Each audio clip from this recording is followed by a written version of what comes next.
The ponies have always been here in time memorial.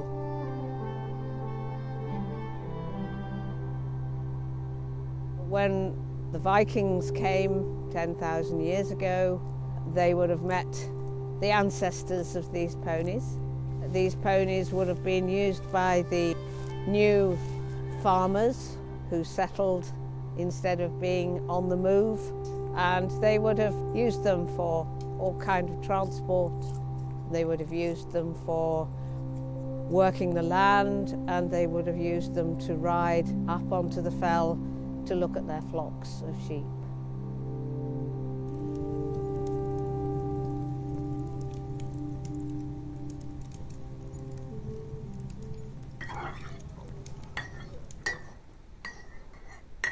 I grew up in Cumbrian in the Lake District, and I knew of the ponies that either in fields or they were up on the fell, and asked questions about them, met one and was able to ride him. Since that time, and this is when I was 8, they've been my chosen breed.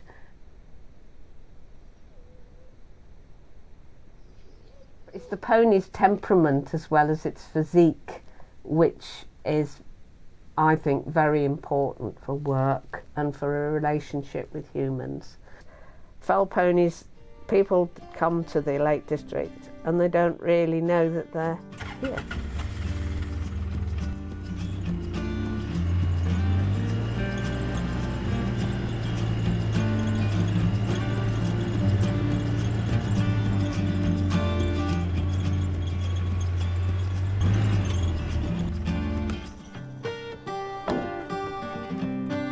Ponies, behave yourselves.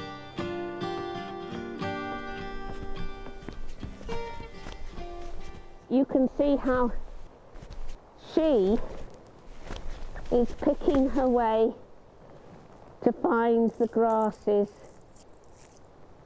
selecting them out. If you sort of look underneath the tussocks, there's some spring grass just starting. So that's what they're looking for.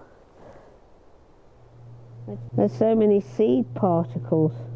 They're just constantly, that's a slug, just giving back all this fibre.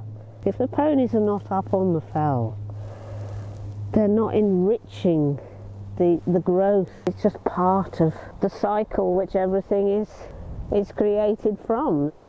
If you take them away, even for 6 months of the year, you're taking away this richness. The biggest thing about the Heritage Trust, I think, is it's giving the ponies a voice. We can bring people to come and see them and see how they live and see how happy they are, how much they fitted into their landscape. It's what's needed to get out there to the general public that they're just as much part of the landscape and they should be protected and cherished. And that's really what we are proposing to do, is to get as much knowledge out there as possible. We want to establish a group of people who will help the hill breeders, enthusiastic young people who would like to buy a pony, to give them an insight to the importance of them being there. I've been breeding fell ponies in semi-wild conditions for the last 5, nearly 6 years. So far we've bred 19 foals and we have 10 mares in foal for this year. Primarily we are hill farmers, but there's also fell pony rights onto the common, and it seemed a real shame not to use them. I became interested in fell ponies when I met a lovely old man called Gordon Sutcliffe. He was quite poorly, but he spoke about these ponies he used to breed. And just before he died, he gave me a box of old stud books. And I started looking through them and realised some of his ponies would still be alive. And that sort of started my interest in them. Starting a herd wasn't as easy as I thought. They're hard to source.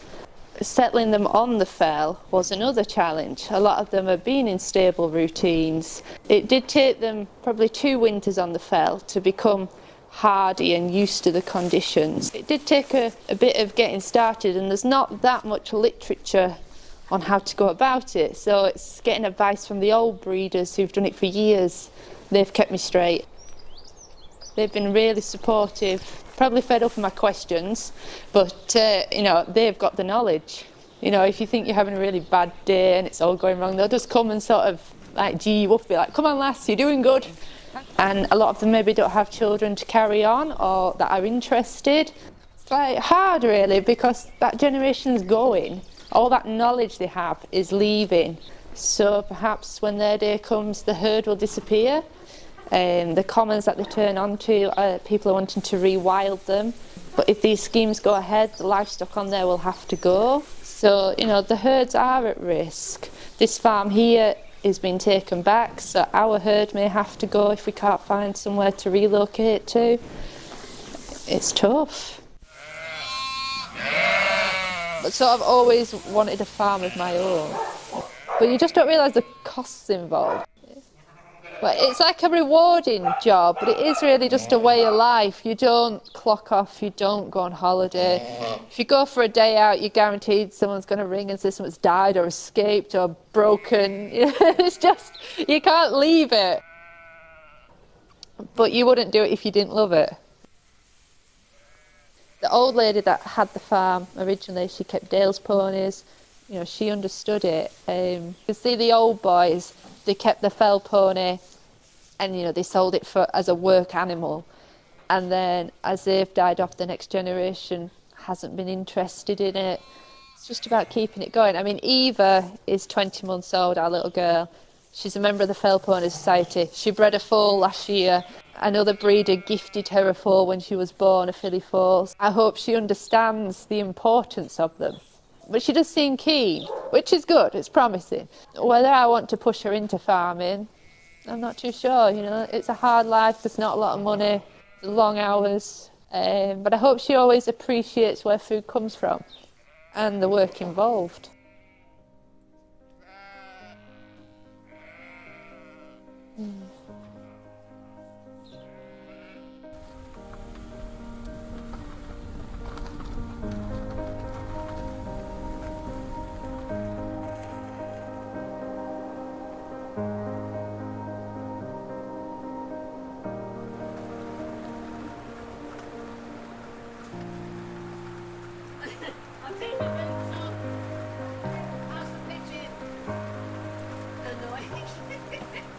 I would say the fell pony is Cumbria's best kept secret. Yeah, I know, that's what the fell I used to annoy. That annoys me, but still. It's like we don't want it to be a secret. No, we want everyone to know how special these ponies are.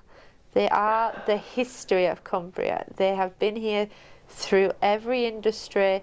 They've been adaptable, but they are still kept at their roots. And that's just what we need to preserve. I think if you become a breeder, you're very, very lucky, certainly breeding a group of native animals, because you become part of that herd.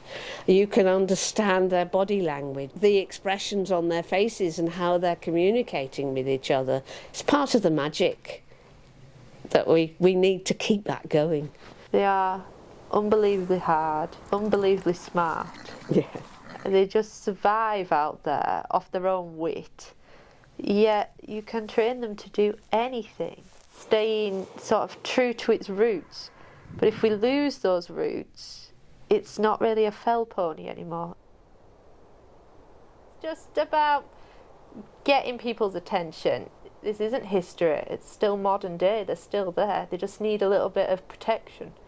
They were the animals that provided for the community, and because they have always been there, they have every right to stay there, and we need to cherish that and give them a future. Protect them at their roots. They are part of Cumbria's heritage.